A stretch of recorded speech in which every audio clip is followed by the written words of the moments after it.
Stel jou voor jy begin 'n reis sonder 'n kaart. Dis wat projekbeplanning is, so sonder hulpbronberaming.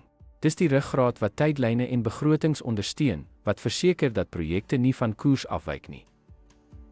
Die beraming van hulpbronne behels die identifisering van alle insette wat benodig word om elke taak te voltooi.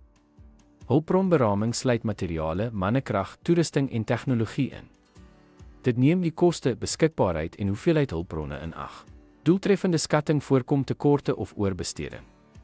Dit verseker dat take toepaslike hulpbronne toegeken word. Hulpbronberaming beïnvloed ook die algehele projekbegroting en tydlyn. Ten slotte, akkurate hulpbronberaming is noodsaaklik om te verseker dat projekte glad en binne begroting vorder. Dit lê die grondslag vir effektiewe beplanning en hulpbronbestuur. Dankie dat u by ons aangesluit het.